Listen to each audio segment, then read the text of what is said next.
Hey everybody, welcome back to the Dental Momentum podcast powered by Duckett Ladd Dental CPAs and Advisors. Jared Duckett back at you with my business partner, Bill Ladd. And Bill, I'm telling you what, man, I'm getting in the swing of these podcast things. I don't know about you, but I am having an absolute blast just meeting people, talking to people, just seeing what they're all about, and more importantly, how they help the dental industry. So how about you, man? You having fun doing this? You know, it seems like every time we do one of these, we pick up gold nuggets that, we're learning and we're getting better, and it's helping us as we're trying to help dentists, and hopefully it's putting good information out there. So absolutely. I love these, and I'm excited about this one. Jared, this one's going to be a great one. We got a guy on here who's had a lot of great experience and has helped a lot of people. And this is going to be a fun conversation. Yeah, I agree 100%. And with us today is Dr. Charlie Vogel, and we got the ability to meet this gentleman. I guess it's been a couple of years ago at local deals in town, and Dr. Vogel is the owner of the Dental E.R clinic here in Springfield, Missouri, but also coaches. He has a passion for coaching dentists and helping dentists get more profitable in business and overall make their life better. So Dr. Vogel, we appreciate your time and welcome to the show. Well, glad to be here and glad to be with both of you guys. Yeah, definitely. So just start off, Dr. Vogel, if you don't mind. Everybody's got a story. Everybody's got, how they started out in the dental industry and how they got to where they are today. So if you don't mind, take a couple minutes and just kind of unpack your journey, just starting out and getting where you are as the owner of the Dental E.R clinic. Well, this is probably a longer journey than most of your clients because it's been going on for about 50 years. But my grandfather was a dentist way back when, and so I practiced with him for a little bit. I had a couple of practices on my own, was in a joint venture with a couple of younger dentists, and finally retired from all that and got a little bit bored, had my hips replaced, and I'd made a couple of 3 trips to Nicaragua where we helped people who really needed things, mostly extractions, urgent care.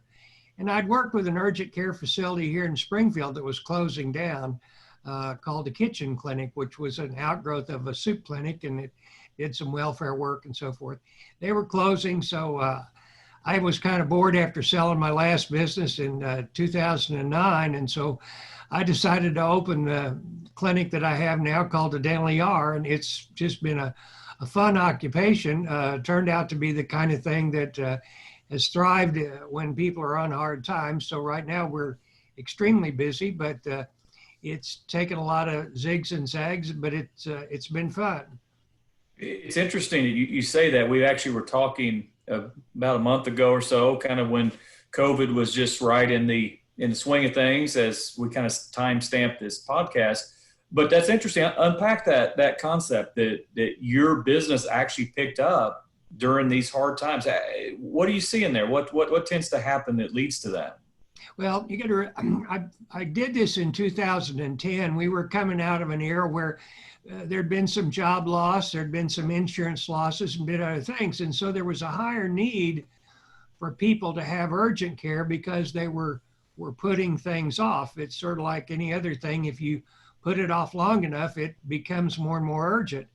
So I started this business in a downside economy, and it takes a lot of different kind of thinking than a conventional practice because it doesn't depend on repeat business.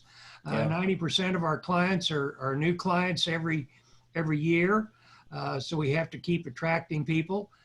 It's just a totally different concept, and that's really what I liked about it. Would this be something that every dentist would like? No, not at all. This is something that an old man entrepreneur likes because it's just challenging and fun to do. It was fun to build. It's been fun to market. It's been fun to do all those things.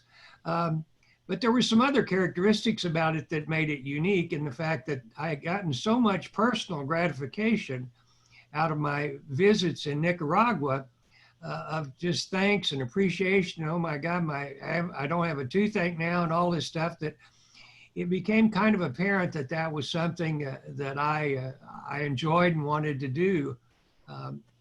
A couple of people that know me and actually my grandfather a little bit said, this is kind of like your grandfather's practice was in the 30s, only with a whole bunch of new technology, because back in the 30s, people couldn't afford very much. That was tough times and so forth. So yes, we're taking care of a certain group of people that otherwise have a lot of trouble getting cared for. So talk a little bit, why specifically did your business ramp up during COVID? Is it just because patients couldn't go in to see their primary general dentist, or how's that work? Well, if I knew everything, I would tell you, and then I'd write a book about it, but I don't. But I suspect one of the things that happened is that people prolonged going to their regular dentist or to anybody for 6, 8, 9, 10 weeks, because many of them were closed by mandates, and for different reasons they were closed. And for safety reasons, we actually closed for 6 weeks because the help felt very uncomfortable being in there, as scary as the virus was. Although right now, our virus in Springfield is probably more scary than it was back then. Yeah. Because most everything's media hysteria, and New York was having media hysteria, so we thought we were dying out here, but we weren't. And that was part of it. I can't pinpoint all of it. Now, I will have to say that realizing that things were changing, we ramped up. We had to actually bring on another employee. Realizing there was a need out there, we increased our marketing. One of the uniquenesses of this business versus your typical vital signs of your dental office is a lot of dental offices do 2% of their gross revenue for marketing or something. Well, we do 10 or 12 Wow. because we're virtually, everybody is a new patient. We've seen, over the years, we've seen thousands of people. We average about 2,000 new patients a year. And so, that adds up. In 10 years, that's 20,000 people. But we have to keep attracting those people, because once they're out of pain or their broken tooth is gone or whatever happens from an urgent care standpoint, they're not coming back necessarily. And if they come back, they're probably not coming back to us because of the fact that we limit what we do to just urgent care. Yeah. So are you practicing in the Dental E.R clinic, Dr. Vogel, or are you just I'm kind of the owner, operator, and everything, although that, as you can tell from all the gray hair, I probably need to get somebody younger. The problem is we haven't really found a younger dentist that seems to like this mode. So I've been looking into other retired dentists who either retired early for some reason, decided they're bored, want a ready-made business to take on and so forth when I sell it. But it takes a certain kind of individual. And, I was one of those people that loved surgery in my general practice. So the surgery aspect of it and the going to Nicaragua part and all that stuff was just a natural thing. And you have to like the surgery to do that. You know what's interesting you talked about there was your marketing budget, and certainly that is much higher. But as the COVID has affected the general dentistry mindset, a lot of people are having to kind of adopt that startup mentality that, maybe some patients who have been coming maybe aren't going to come for a while. So you do need to drive that new traffic. So do you see any lessons to be learned for a general dentistry, in kind of your model, or ways that they may have to look a little differently in their marketing and how they're trying to attract patients indoors? General dentistry has a big problem. They're all plain vanilla general dentists. And so one of the things that I did before this Dental E.R is I niched down into implant dentistry and adult orthodontics. About the only way that is very easy for a dentist to hold up his hand and wave around and do something is to do something nichey. He doesn't have to give up the other things that he does and so forth, but he needs to think in terms of a niche, because then he can talk about that niche. I even know CPAs and other people who are niching down to certain categories of people that they serve, and that allows them to stand out in a group when they're just plain vanilla, and I was a plain vanilla dentist for a long time. It's just very hard to market plain vanilla services. You know, we clean teeth, we fill teeth, we do this, we do that. Well, everybody else does that. So you got to pick one thing that, or two things that you do very well, and market those when you're doing your marketing, whatever that niche may be. Yeah. What do you hear? And we'll hit on the coaching that you do as well, but why do you think a lot of, let's speak general dentists here, don't go find the niche, that just stay in, as you say, a plain vanilla? Why do you think they don't go find that niche? Well, I have to be very careful that I don't step on people's toes, but it's basically fear driven. Dentists are very repetitive. They like to do the same things all the time. They like to do what they learned in school. They're not, basically many of them, a few of them are entrepreneurial, and they don't want to get outside this box and think about things any differently. One of the huge advantages that any practice will benefit from any kind of coaching, and the kind of coaching you choose is going to partly determine the kind of direction you're going to go in.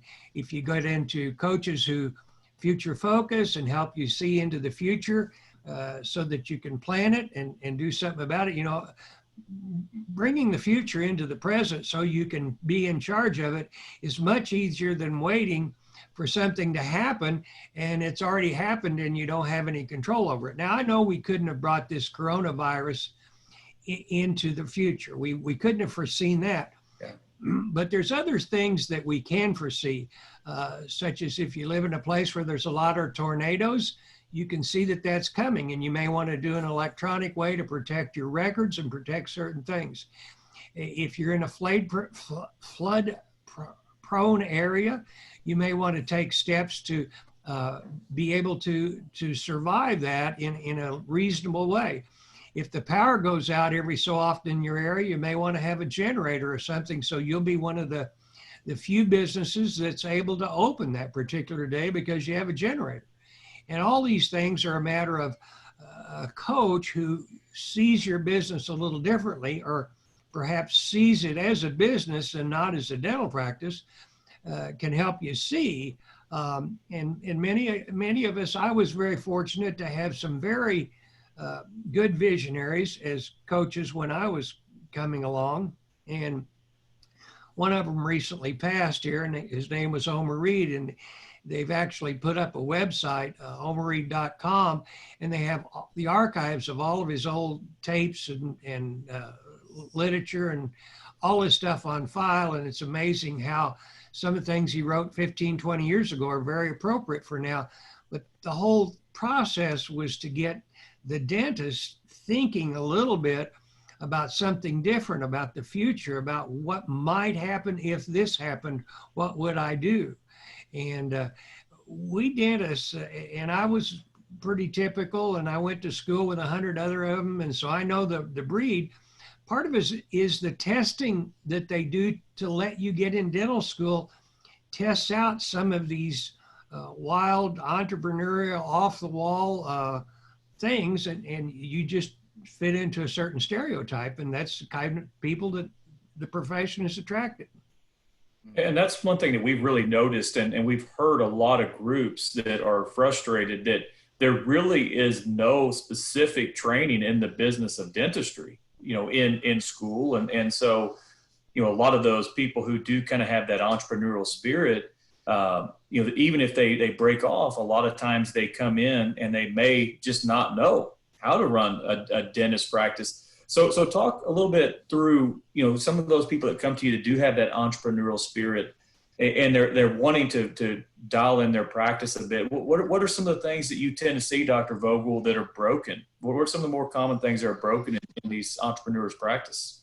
Well, most of them have a fairly good software office management program. But when I query them about what's your x-ray department making, what's your hygiene department making, and so forth, they don't know the answers to those things. It's sort of like they just haven't looked it up. If they look it up, for instance, a lot of dental offices have a pano machine. And if they'll look up the number of panos that took last year, and it'll tell them what the dollar value was, and they would be surprised that they probably paid for the pano machine every year. And yet they may have a CEREC machine or another machine over here that if they look up the same thing, it hadn't paid but a fifth of its total value in a year. So that they don't tend to know their numbers. And I think it's been like the numbers never come up in dental school. Never. I mean, it's never a numbers thing. To some degree, this is to purify their thinking so they always do the very best thing for the patient, irregardless of what's going on. But unfortunately, when they get into the real world, not every patient can afford what I refer to as Lexus dentistry. It's just not affordable for everybody. So you have to do different things and qualify them. So what advice would you get? So you just said it, numbers are everything and you have to look at the numbers, but numbers aren't in dental school. I think that's what you just said. Numbers aren't in dental school. You got a dentist right now who's coming out of practice and looking to jump in, or maybe they're an associate somewhere and they're going to buy a practice. What do they need to be doing before they buy that practice so that when they get in, they know what numbers to look at? They know how to run a business. I mean, how do they go about getting that business acumen, if you will, so that when they jump in, they're at least a little wet, if you will, on the business owner side of things? I don't know the words that you guys use. Back when I was doing more of this for my own self, we had what we call performance. Does anybody that bell ring? Okay. And you get somebody who says, okay, you're going to need, this is your rent, this is this. You're going to need to do this much gross before you're going to take a salary. I'll give you a kind of simple example of this. It came up a long time ago when I was still in the motorcycle business. Is my friend that had the business, I was just a salesman there, was going to move locations. And they did some research for him, and they found out that he sold a certain brand, Suzuki, that sold 11% of the market. And he was moving to a little burg, and they showed him that if he sold, they knew what the data was at the license bureau and everything. If he sold 11% of the motorcycles, this was how many he was going to sell. And that wasn't enough motorcycles to justify the cost of his move. So what he did is he had to go get another franchise and combine that, because the two franchises together, one was 20% and the other was 11, now brought it up to 31% of the market that he would be able to sell to. That was going to be enough to justify his move. But if he had have moved without knowing this, that knowledge would have been very difficult for him to catch up, and he probably wouldn't have understood why, but it was all a part of a performance that was done. I think dentists don't move into logical places. They move into where their wife wants to move. They do a lot of silly things. There was an old thing that used to talk about location as being the big thing for a dental office. There's only one thing about location right now, and it's we're in front of it. It's all about the web. You can be located around the corner and underneath a street light, but they look you up on the web. And the silly thing is that for some reason they've always thought dental location was a big deal. I challenge any young dentist out there to tell me when the last patient he saw, because of his location, was driving down the street and thought, oh, there's a dental office. I need my teeth cleaned. I think I'll drive in. That's just not the way it works. First of all, we've taught them to call and do all these other things and jump through hoops. And yet less than 50% of them have their phone number as a part of their main sign. So if they think location's a big deal, they're mismanaging that. So that all goes back to a part of early understanding. And the understanding is changing daily, because, not only do we have websites, but we've got to have SEO so that the website can be found. And then we've got to have an action step on that website so that somebody takes an action. But the guy who sells them the website for an overpriced $10,000, he doesn't tell them all that. He just sells them a website. And so it's sort of like the real estate guy who sells them a really nice building in a really pretty place, but doesn't tell them how to get in the parking lot. So I don't know if that answered your question, but it was a good answer. No, it's a great answer. I think it's, you bring up a great point, and it's something that I think is probably a pain point a lot of people we come into contact with is they don't know their numbers. They don't know how effective their marketing is. They don't know why people are coming into, into the practice. So they need help. And, a coach can be a big part of that, a coach or a mentor. So for the listeners out there, Dr. Vogel, what are some of the signs that you see or when a dentist finally can give himself permission to say, you know what, I don't have all the answers. I do need help. I do need to go out and find somebody who's been there, done that, and can help guide me through all this complicated stuff we've just been talking about. What are some of the signs that they can be looking for? Well, I think one of the main signs is burnout. And part of that burnout comes because they're doing a lot of things, but none of them really perfectly and none of them extremely profitably. And they're not really happy with what they're doing. And they've kind of forgotten why they got into this in the first place. And it's become very overwhelming because they didn't plan to be a business person. They didn't plan a whole lot of things. They just got thrust upon them. A lot of the dentists who it's thrust upon end up working for Aspen Dental and other people because they can't handle or don't want to handle all that other. And when you work for Aspen Dental, you throw 10, 15, 20% of the profit out the window because they're a corporation, they're going to take that profit. So the solo guy has a chance to do very well, but as I said, he has to kind of like it.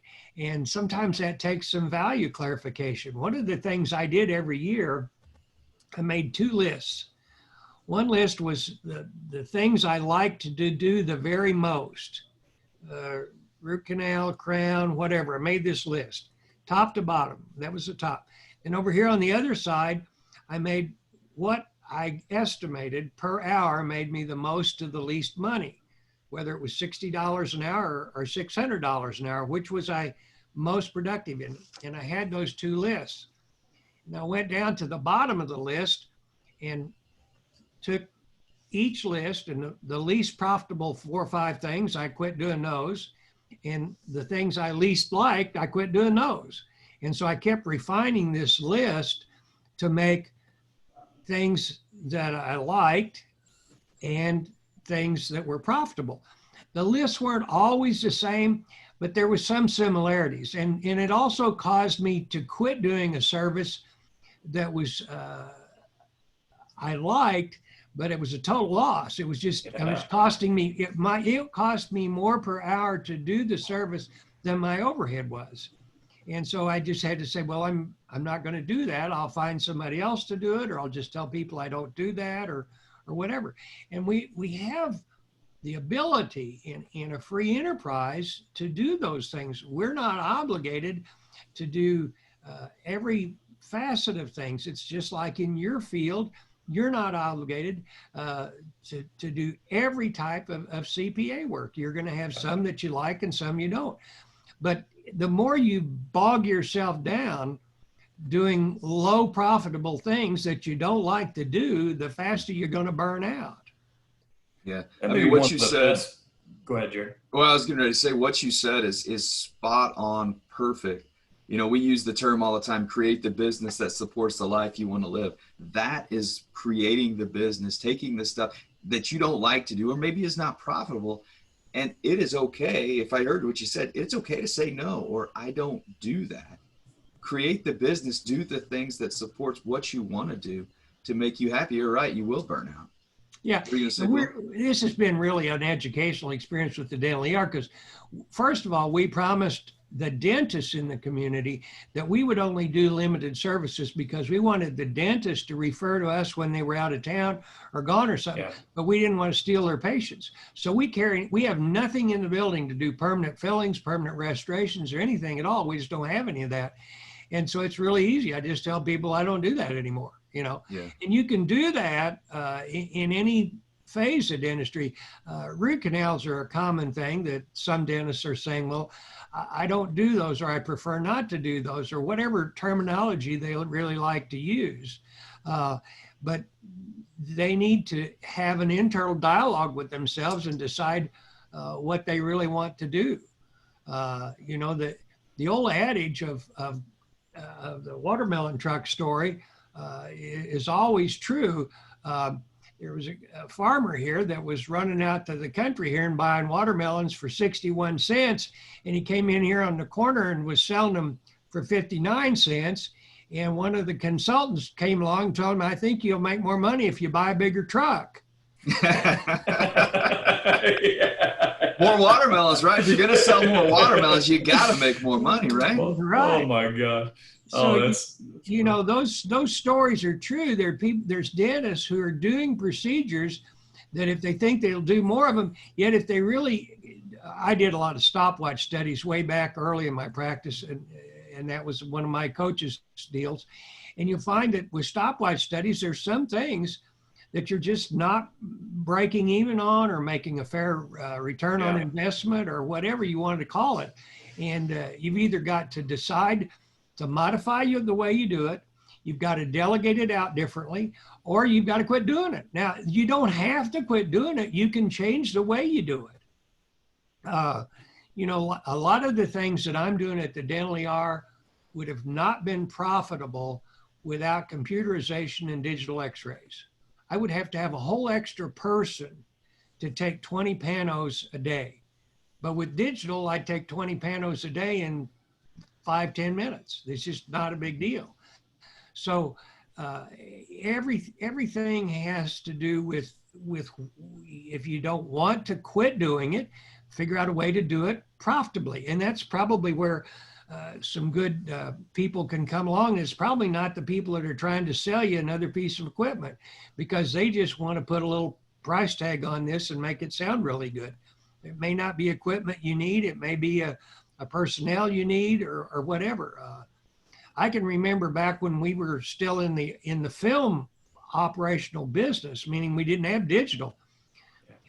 And hygienists are a pretty high hourly person. So we hired a part-time person to do nothing but process their bite wings for them, because they were back spending 10 minutes in a dark room processing an x-ray, and we were paying them XYZ to do this, and they could be far more productive doing something else.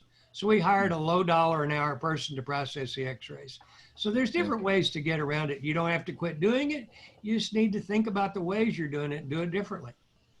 I think one thing that I want to kind of key in on a little bit, because I think it's fascinating. It's one thing I really admire about you, is that you do really seem to love what you do and still have a passion for it. And you bring up the word burnout, and you bring up the idea of people, and we've heard these conversations, Dr. Vogel, wanting to get out as quick as they can. You know, their back hurts, their neck hurts, they're frustrated, they're irritated by this or that.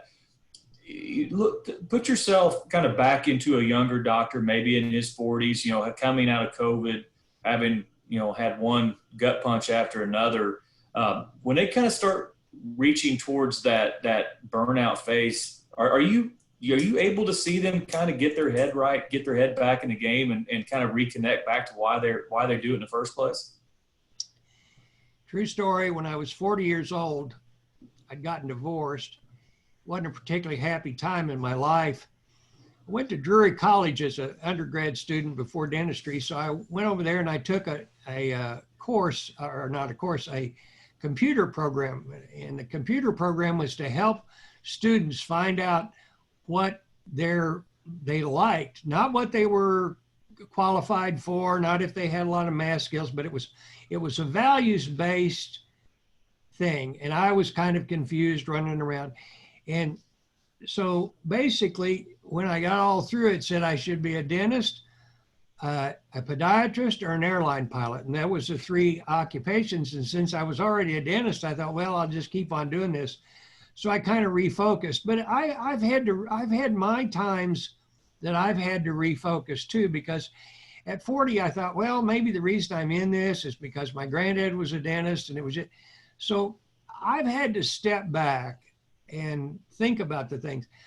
the Nicaragua experience for me, and I was in my later 60s when I did that. I was working in a group practice, and it was, I could take off 2 weeks and go down there, and everybody took care of my clients, and I didn't have to worry about things. And that was a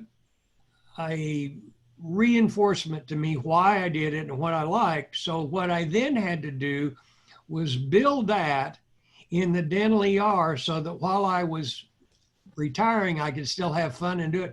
If I was still in the business that I was in, that I sold to a nice young dentist here in town, I would be burnt out, because some of the things I was doing, I had lost the pleasure to do. And sounds like a key was you're able to go do something and find out where you were making an impact, where you were actually see the outlaying of what you were doing and the impact it was creating. Well, it was probably some of that thing that I saw in my grandfather years ago when he was doing a lot of helping people. When we got off way in the field of so many cosmetic things and aesthetic things and whitenings and stuff, some of that seemed a little less necessary to me, but I'm sure it was necessary for the people that bought it. But I just enjoyed this urgent care. That didn't mean that everybody would enjoy it. It's just that was my re-stimulation. And I really fluked on that by, like I said, my wife's a nurse background. She'd never worked for me. And she went to Nicaragua with me, and we really had a good time. We worked together actually, and we never worked together before, but it was the service aspect of it that I realized that I had kind of gotten away from, that I gotten into. That wouldn't be the same for everybody. Anybody would re-clarify their values about why did I get into this, what led me to this, and so forth. And I think some of them got into it for money, and they're a little bit disappointed that they're not making as much as they could. And one of the reasons they're not making as much as they could is they don't know how to run a business. Sadly. There's no doubt. They just don't know how to run a business. They don't know about profit margins. They don't know about things like this. So it's sad. And I don't think it's gotten any better. Now, a lot of us took some business courses along the way, either from dentists, or we had some coaches that helped us, or something. But Omer Reed, which was one of my mentors, always says, you don't know what you don't know. Yeah. And a lot of dentists don't know what they don't know. For sure. I think you said something there I think is very important is, and we see this in any kind of business, including our profession, is if you're really in it to make yourself rich, then your passion is going to wear off pretty quick. And that's what's going to lead to that burnout. And guess what? Nobody's going to care either. None of your team is going to care about that. And we've had some experiences here where, helping try to kind of get people to where they understand the business and understand, how to get it back dialed in, has gotten their head back in the game. And they realized they had a great team. They just weren't maximizing their potential, and just getting that a little bit of that guidance from a coach or a CPA or whomever, we found that can get people's heads right and kind of get their heads back in the game. And guess what? The financial results and the cash seem to follow naturally in those situations.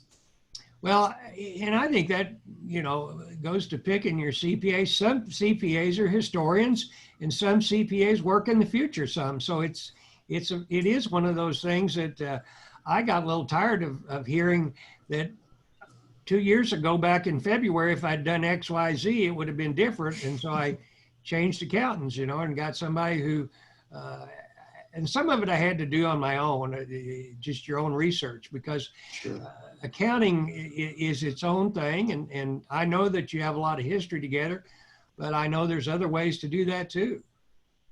Yeah, I want to kind of a tangent here, but I don't want to get you off here unless I ask this question. So I'm not going to date you here, but I think you said it. You've been doing this 50 years. So it's probably safe to say when you got out of dental school, however many years ago, your student loan debt, was a lot less than a new college, a dental student coming out of college now, which is just, astronomically. I mean, you hear some of the figures. I'll use $500,000 as an example. What would be your advice to a college student right now or dental student right now who's getting ready to come out with, let's say, that much debt, what would you be advised? Do you still promote, hey, practice ownership, jump in, that's probably the best way for you to go? Or what's your advice to that dental student? Well, if I had those circumstances, I'd probably have to wear Depends because I'd probably be doing something with pants. But that's very scary to me because I came out of dental school with a grandfather that was a dentist who helped me. And I've got some of his checks that he wrote for my tuition, which were a whole $2,000 and so forth. And so we're in a different era. It's very frightening and very, very hard for me to imagine. The question is, what would they do? And I think that's a very difficult thing. I think that they'll have to decide. Some are going to go into public health. Some are going to end up working for corporates. They may do that for a while and then split off. One of the advantages of a corporate deal is you get a guaranteed salary and some fringe benefits and 401ks and stuff right up front. And then if they work in public health, some of those pay off some student loans and do some things. If you go into the free enterprise thing, I think it's really imperative that you probably think about being an associate for some good dental business, not pick one that's not very good. And that's the ones that are usually for sale. They're just selling the old equipment and blah, blah, blah. And all you do is buy a bunch of headaches. But if you go into an office where they're pretty progressive, they have a good business model, they're showing 60% overhead, 55, 60, and they're doing pretty good with their numbers and stuff, you're going to learn something in there about business. If you go into an office that's got a high overhead and a lot of problems and stuff, you're going to learn about their problems and you're not going to gain much. So I would pick the training ground that I would work on. I don't know in this time that I would do what I did, which was just start out and hang out a shingle and start a practice. But it was a lot different back then. My rent was $105. Yeah. My rent was $105. My salaries for my assistants were about $300 a month. And I will also tell you that our crowns, our cast gold crowns, were only $60 or $65. Our lab bill was $8 for that $60 or $65 crown. So it's hard for me to even really imagine. But I coach enough people who have made some decisions, and I coach some that have done really well, but they haven't kept track of their numbers. Yeah. And the first thing that I would suggest that everyone do is find a CPA that before they bought something, they could run it by the CPA. And I'm talking about things like these fancy x-ray machines or things that make crowns or any of these other things. Dentists love toys, and they'll spend a lot of money on toys with no idea of how their ROI is going to come out on that. Mm-hmm. Yeah, I mean, you said over and over and over, know your numbers. You said pro formas. You're exactly right. That's a word. I mean, we still use is you've got to know if you're looking at acquiring a practice, what are the pro formas? If you paid X for it and what's the cash flow going to look like and what's the true profit you're going to get after paying financing and all that other stuff. So knowing your numbers is extremely beneficial in whatever practice you're in. I know a guy that bought a practice and it had XYZ receivables, and a year later they wrote off $150,000 that was uncollectible. Yeah. But that was part of the so-called inventory that he bought, but it wasn't really there. So it's very difficult. And you need somebody with some background, whether it's a practice appraiser or whether it's accountants that are familiar with that, or there's different things, but somebody knows how to dig into that before you buy something. When you go out and buy a car, you've been around cars all your life, but you haven't been around dental offices all your life, so you don't know what to look for in the dental office to know whether it's a good deal or a bad deal. Yeah, it's really interesting because there's a lot of people who are kind of trying to move in the direction of getting out from underneath their practice with so many people burdened with that debt. There's probably a smaller pool of buyers. It's just an interesting market right now. And I would guess that those with the entrepreneurial spirit are a lot more timid about jumping out from that golden handcuff that they may have at a corporate or maybe at a public health. It just seems like that the number of people interested in buying those practices might be dwindling with that much debt burdening them, keeping them up at night. Well, it's a risk situation versus, if you're going into an entrepreneurship, and they say several of us that are entrepreneurs have been broke, and I've been completely broke, but I've been down and out a few times because I've made some bad decisions. And, that's the only thing I can tell you is that the way you learn not to make bad decisions is make a few of them, and then you won't make them again. And you'll learn to go talk to somebody about them. Yeah. Well, that's good stuff. Dr. Vogel, we appreciate it. Tons of gold nuggets here. What I'd like to do, end on one thing. So speaking to the dentist out there, the dental practice owner, they've kind of got thrown a haymaker. Bill used that term. They got thrown a haymaker and got hit, with COVID, and they're trying to come back out of it here. What advice, Dr. Vogel, would you have to that dental practice owner, what they need to start doing right now in order to start creating momentum back in their practice? Well, I wrote a couple of blips on this a month or two ago to some of my closer friends here.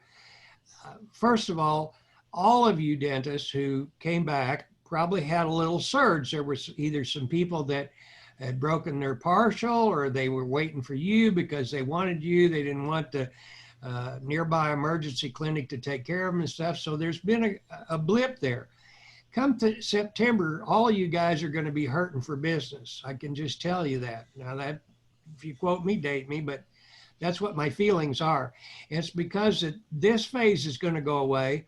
There's going to be a reality check. There's going to be some of those patients who you've called your regular patients who don't have jobs now, and some of them who lost their insurance. So you're going to be looking for patients. So number one, as a general dentist, do not turn any new patient away. If I were in general dental practice today, if I had to, I'd open a half day or full day to do nothing but take new patients, and I'd take them so they could get in within a week. If I didn't do that, I'd block an hour off every day, some way that I was able to take new patients. And the other thing I would do is take care of your own emergencies, because they're coming to me. And the reason I know they're coming to me is because they have insurance, which we don't accept any, but they're willing to pay cash because they can't get in to see you, and that makes them feel bad. So get them in and see them. Work an extra half day. Do something.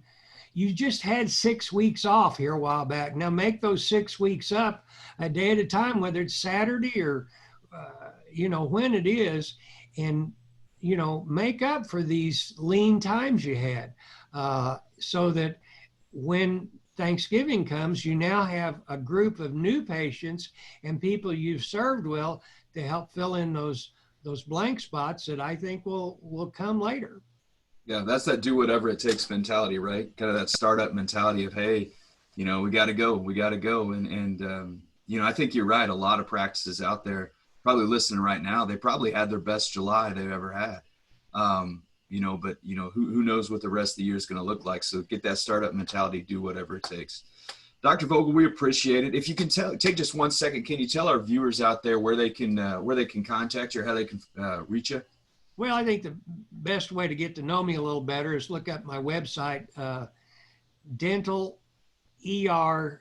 Let me get this right. Dental E.R. I got it. Dental-ER.info. That's our local website, or just look up Springfield, Missouri, Dental E.R., and you're going to find us, and we're not hard to find. You can always call me and tell me where you heard about me, and I'll be glad to talk to you. My name's Charlie Vogel. My phone number is 417-839-1126. That's my cell phone, and I take calls day and night, preferably not late at night, but if you think about it and you want to call then, it's okay. Just make sure you tell me where you heard about me and that you heard about me from these Duckett and Ladd guys, because they're a great bunch of guys. And I've enjoyed referring a few clients over to them. And I think that they're going to do some really good things. So thanks a lot for having me on. I enjoyed it. No, that's awesome. We appreciate you having you on. You joining us here. I know you're a busy guy. And Bill, appreciate the feedback as well, guys. Great listen here. Like I say at the end every time, guys, go out and share the podcast to anybody who you think would benefit from it. Subscribe to the podcast as well so it comes to you first thing. Rate it. Go out there and rate this podcast. If you like it, didn't like it, let us know, and then also review it. Leave a review. That we want to spread the message. And I mean, our passion is to go out and help dentists, dental practice owners, get better to create the practice that they deserve. So guys, have a great week, and we'll talk soon. We'll see you. Thanks, guys.